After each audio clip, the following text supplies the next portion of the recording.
അറിയാലോ, തെരഞ്ഞെടുപ്പ് പ്രചരണ സമയത്ത് തന്നെ അനുഗ്രഹം മേടിച്ചാണ് പ്രചരണം ആരംഭിച്ചത്. പിന്നെ കഴിഞ്ഞൊരു 6 വർഷക്കാലമായിട്ട് ഈ പ്രദേശം ഉൾക്കൊള്ളുന്ന ഒരു ജനപ്രതിനിധി ആയിരുന്നതുകൊണ്ട് തന്നെ ഒരു വിശ്വാസി എന്നുള്ള രീതിയിലും ആരാധനാലയങ്ങളിൽ സന്ദർശിക്കുന്നത് ഒരു പതിവുള്ള കാര്യമാണ്. അപ്പം നമ്മൾ പകുതി വെച്ചാൽ ഞങ്ങളുടെ പ്രവർത്തനവും ദൈവാനുഗ്രഹവും കൂടെ ഉണ്ടാവുക എന്നുള്ളത് തന്നെയാണ്. അപ്പം അത് ആവോളം അനുഭവിച്ചാണ് പോകുന്നത്. ഇനി മിനിറ്റുകൾ മാത്രമേ ബാക്കിയുള്ളൂ. ചെറിയ ടെൻഷനുണ്ടോ? ശരിയാണ്, വോട്ടെണ്ണൽ ഇപ്പം ഏകദേശം ആരംഭിക്കാൻ കാത്തിരിക്കുകയാണ്.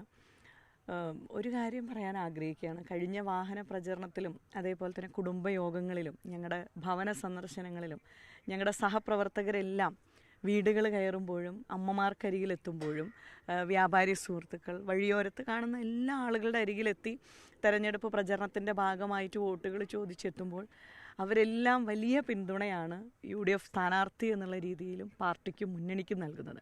അതിൻ്റെ ഒരു പിന്തുണ കൂടെ ഉണ്ടാകും എന്നുള്ളത് തന്നെയാണ് ഈ അവസരത്തിലും പറയാൻ സാധിക്കുന്നത്. പ്രതീക്ഷിക്കുന്നത് ജയിക്കാനുള്ള ഭൂരിപക്ഷം നമ്മൾ പ്രതീക്ഷിക്കുന്നു. ഒരു നമ്പർ എന്ന് രാവിലെ രമ്യ പറയുന്നില്ല. ഞാനതാ പറഞ്ഞത്, ജയിക്കാനുള്ള ഭൂരിപക്ഷം. കാരണം ലീഡേഴ്സ് അവർ കൃത്യമായിട്ട് ഈ തെരഞ്ഞെടുപ്പ് പ്രചരണത്തിൻ്റെ അറിയാലോ, കോൺഗ്രസ്, ഇന്ത്യൻ നാഷണൽ കോൺഗ്രസിൻ്റെ നേരത്തെ തന്നെ മുന്നൊരുക്ക പ്രവർത്തനങ്ങൾ AICCയുടെ കേരളത്തിൻ്റെ ചാർജുള്ള സെക്രട്ടറി ആരംഭിച്ചു. KPCC 2 പേർക്ക്, നിയാസ് വക്കീലിനും അതേപോലെ VP സജീന്ദ്രൻ XMLAയ്ക്കും ചുമതല കൊടുത്തു. അവിടെ നിന്ന് താഴെ തട്ട് വരെ, മണ്ഡലം തലം വരെ പാർട്ടി തലത്തിൽ ചുമതല നിർവഹിച്ച KPCC ഭാരവാഹികൾ, ബൂത്ത് തലങ്ങളിൽ ചുമതല നിർവഹിച്ച കോൺഗ്രസിൻ്റെ DCC ഭാരവാഹികൾ, തെരഞ്ഞെടുപ്പ് പ്രഖ്യാപനത്തിലേക്ക് എത്തുമ്പോൾ UDF സംവിധാനത്തിലേക്ക് വന്നപ്പോൾ അതിൽ എല്ലാ ഘടകകക്ഷികളും ഓരോ പ്രദേശത്തിൻ്റെ ചുമതല എടുത്തുകൊണ്ട് UDFൻ്റെ വളരെ സജീവമായിട്ടുള്ള ഒരു മുന്നൊരുക്ക പ്രവർത്തനങ്ങളും ഇതിനോടകം തന്നെ നടന്നു കഴിഞ്ഞു.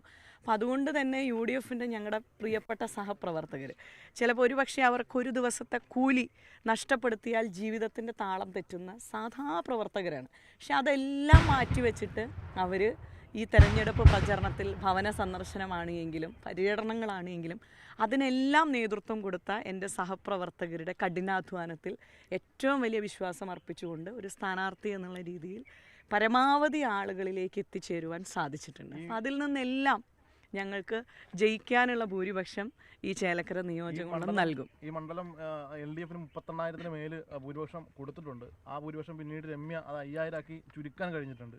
അപ്പോൾ അത് ഇക്കുറി എങ്ങനെ പ്രതിഫലിക്കുന്നത്? ഇപ്പോൾ കഴിഞ്ഞ 2019 ഞാൻ മത്സരിക്കാൻ വരുന്ന സമയത്ത് എല്ലാവരും ഇടതുപക്ഷത്തിൻ്റെ കോട്ടയാണെന്ന് പറഞ്ഞു. പക്ഷേ ആ സമയങ്ങളിൽ എല്ലാ പഞ്ചായത്തുകളും, ആലത്തൂർ പാർലമെൻറ്റ് മണ്ഡലത്തിലെ 56 പഞ്ചായത്തും നഗരസഭ 3 എണ്ണം ചേരുന്നിടത്ത് എല്ലായിടത്തും ലീഡ് നൽകിയത്. ആ സമയം എന്നോടൊപ്പം ചേർന്ന് നിന്ന നിയോജകമണ്ഡലമാണ് ചേലക്കര നിയോജകമണ്ഡലം. അതിനുശേഷം വന്ന അസംബ്ലി തെരഞ്ഞെടുപ്പിനകത്ത് 19 ഞാൻ മത്സരിക്കുമ്പോൾ വടക്കാഞ്ചേരി നിയോജകമണ്ഡലം മാത്രമാണ് UDFനൊപ്പം ഉണ്ടായിരുന്നത്. പക്ഷേ 2021 അസംബ്ലി തെരഞ്ഞെടുപ്പ് വന്നപ്പോൾ 7 നിയോജകമണ്ഡലവും ഇടതുപക്ഷത്തിനോടൊപ്പം ചേർന്നു. 2024 വന്നപ്പം പിന്നെ ചേലക്കര ആ ഒരു സ്നേഹവും കരുതലും എന്നോട് കാണിച്ചിട്ടുണ്ട്. അപ്പോൾ ഇത് ഇന്നൊരു പാർട്ടിയുടെ ഒരു കോട്ടയാണെന്നോ അല്ലെങ്കിൽ ഇന്ന രാഷ്ട്രീയ പാർട്ടിയുടെ ഒരു മേൽക്കൈയുള്ള അങ്ങനെ പറയാൻ സാധിക്കില്ല. കാരണം ജനങ്ങൾ അതിൻ്റെ പരിഗണന ഐക്യജനാധിപത്യ മുന്നണിക്ക് തന്നിട്ടുണ്ട്. അത് ചേലക്കരയിലും ഈ 24-ലുള്ള കരുതലും സ്നേഹവും ഒക്കെ ഉണ്ടായിട്ടുണ്ട്. അതിനോടൊപ്പം ചേലക്കരക്കാർ ഇത്തവണ ഐക്യജനാധിപത്യ മുന്നണിക്കൊപ്പം ചേർത്ത് നിർത്തും എന്നുള്ളത് കൈവിടില്ല. അതെ, കാരണം പെട്ടിയിലായി കഴിഞ്ഞല്ലോ. അപ്പം ആ സ്നേഹം ആവോളം അനുഭവിച്ചാണ് ഈ തെരഞ്ഞെടുപ്പ് പ്രചരണത്തിലുടനീളം മുന്നോട്ട് പോയത്. അപ്പോൾ അത് ഈ തെരഞ്ഞെടുപ്പിൻ്റെ റിസൾട്ട് വരുമ്പോൾ അത് കൂടെ ഉണ്ടാകുമെന്നുള്ളത് തന്നെയാണ് പാർട്ടിയും മുന്നണിയും സ്ഥാനാർത്ഥി എന്നുള്ള രീതിയിൽ ഞാനും അതേപോലെ എൻ്റെ സഹപ്രവർത്തകരാണ്, ഇവരെല്ലാം സ്കോഡ് കയറിയ ആളുകളാണ്. ഓരോ ദിവസവും എന്താ പറയുക, ഒരു തെരഞ്ഞെടുപ്പിൻ്റെ ഷെഡ്യൂളിട്ട ആ നാൾ മുതൽ ആ ഷെഡ്യൂളിൽ നിന്ന് ഒരു മാറ്റം പോലും മാറ്റേണ്ട സാഹചര്യം ഉണ്ടായിട്ടില്ല. അപ്പം അത്രയും ആ ഷെഡ്യൂൾ അനുസരിച്ച് UDF ലീഡർഷിപ്പ് ഇട്ടിരിക്കുന്ന ഷെഡ്യൂൾ അനുസരിച്ച് പൂർത്തിയാക്കാൻ സാധിച്ചു. ഞങ്ങളുടെ കുടുംബയോഗങ്ങളിൽ UDFൻ്റെ ലീഡേഴ്സ് പങ്കെടുക്കാത്ത ഒരു കുടുംബയോഗം പോലും ഇല്ല. ഒരു സ്ഥലത്ത് പ്രതിപക്ഷ നേതാവാണെങ്കിൽ മറ്റൊരു സ്ഥലത്ത് കുഞ്ഞാലിക്കുട്ടി സാഹിബുണ്ട്, തൊട്ടപ്പുറത്ത് NK പ്രേമേന്ദ്രൻ സാറുണ്ട്, ഫ്രാൻസിസ് ജോർജ്, അങ്ങനെ ഒരുപാട് ആളുകൾ പങ്കെടുത്ത കുടുംബയോഗങ്ങൾ വരെ വളരെ കൃത്യമായിട്ടൊരു ഷെഡ്യൂളായിരുന്നു. അപ്പം അതെല്ലാം മനോഹരമായിട്ട് പൂർത്തീകരിക്കാൻ സാധിച്ചിട്ടുണ്ട്. ഇപ്പോൾ വോട്ടെണ്ണുന്ന ഈ കൗണ്ടിങ് സെൻറ്ററിലേക്ക് പോകുന്നത് വരെയുള്ള ഷെഡ്യൂളുകൾ വളരെ ക്ലിയറാണ്. അതിനകത്തൊന്നും ഒരു രീതിയിലുള്ള തടസ്സങ്ങളോ മാറ്റി നിർത്തലുകളോ ഒന്നും ഉണ്ടായിട്ടില്ല.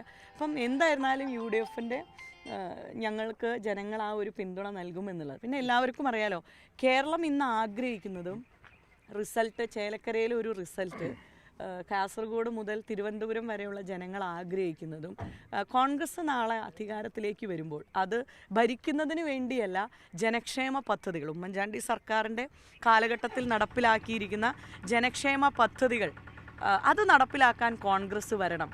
അതിന് നേതൃത്വം കൊടുക്കുമ്പോൾ UDF നേതൃത്വം കൊടുക്കുമ്പോൾ ചേലക്കര നിയോജകമണ്ഡലം UDF-നൊപ്പം ഉണ്ടാകണം എന്നുള്ളതാണ് ആഗ്രഹിക്കുന്നത്. ഇനി നേരെ നമ്മൾ കൗണ്ടിങ് സെൻറ്ററിൻ്റെ തൊട്ടടുത്ത് കോഴിമാമ്പറമ്പ് ക്ഷേത്രമുണ്ട്. അവിടെയും ഞങ്ങളുടെ സഹപ്രവർത്തകർ വഴിപാടൊക്കെ വെച്ചിട്ടുണ്ട്. അപ്പോൾ അതുകൂടി കയറി കഴിഞ്ഞ് തൊട്ടടുത്ത കൗണ്ടിങ് സെൻറ്ററിലേക്ക് തന്നെയാണ്. അത് ഇന്ന് അവിടെ ഉണ്ടാവും. കാരണം ഞങ്ങൾ തെരഞ്ഞെടുപ്പിൻ്റെ ഒരു ഷെഡ്യൂൾ അറിയാലോ, തുടക്കം മുതൽ കൗണ്ടിങ് സെൻറ്റർ വരെയാണല്ലോ ഒരു ഷെഡ്യൂൾ ഇട്ടിരിക്കുന്നത്. അപ്പോൾ ഞങ്ങളുടെ സഹപ്രവർത്തകർ തന്നെയാണ് കൗണ്ടിങ് സെൻറ്ററിൽ ഇരിക്കുന്നത്. അപ്പം ആ ഒരു പ്രക്രിയ അതിനകത്ത് കൂടെ ചേർന്ന് നിൽക്കുക എന്നുള്ളത് തന്നെയാണ്. ഇപ്പോൾ ബ്ലോക്ക് പഞ്ചായത്തിലേക്ക് മത്സരിച്ചപ്പോഴും 2019 പാർലമെൻറ്റിൽ മത്സരിച്ചപ്പോഴും 24 മത്സരിച്ചപ്പോഴും കൗണ്ടിങ് സെൻറ്ററിൽ അവരോടൊപ്പം ചേർന്ന് നിൽക്കുക എന്നുള്ളത് തന്നെയാണ് ചെയ്തത്. അത് തന്നെ ഇന്നും ഉണ്ടാവും.